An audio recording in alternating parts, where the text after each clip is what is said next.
This video includes a demonstration of how to replace the high voltage cable on Napoleon's REQ365 electric grill.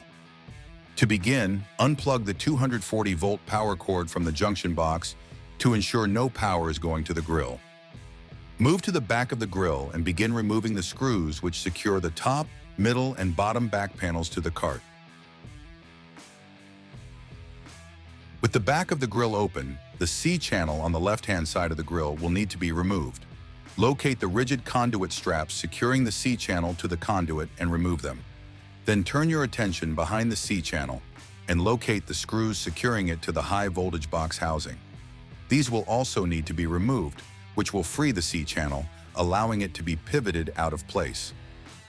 Next, remove the cart door by loosening the screw holding the hinge bracket in place. Lifting the hinge bracket slightly will allow the door to be pivoted outward and removed. Now remove the shield over the high voltage box by lifting the back and tilting it forward, before lifting it up to remove the tabs from the bottom of the cart. Turn your attention to the underside of the grill and locate the nuts which secure the metal junction box to the cart and remove them. Now the 240-volt power cord can be unscrewed from the high voltage box, then removed from the cart and discarded the same way any electronics would. Locate the new cord and place it into the cart. Ensure the pins are aligned correctly before plugging it into the high voltage box and screwing it in place. Now re-secure the metal junction box to the cart, then reinstall the high voltage box shield. To do this, place the tabs into the slots toward the front of the grill, then pivot the back downwards, ensuring the power cord is exiting on the back right-hand side of the grill. Reinstall the C channel, pivoting it into place behind the rigid conduit. Then secure it in place using the rigid conduit straps.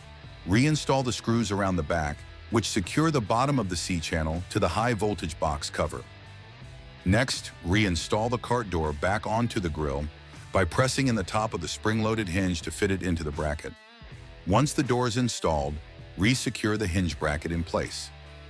Now plug the grill back in and test its functionality to ensure it operates as intended. Once correct operation is confirmed, reinstall the back panels to finish the grill assembly before leaving it with your customer. Find this video helpful? Subscribe to the Wolf Steel technical page for more installation and troubleshooting videos.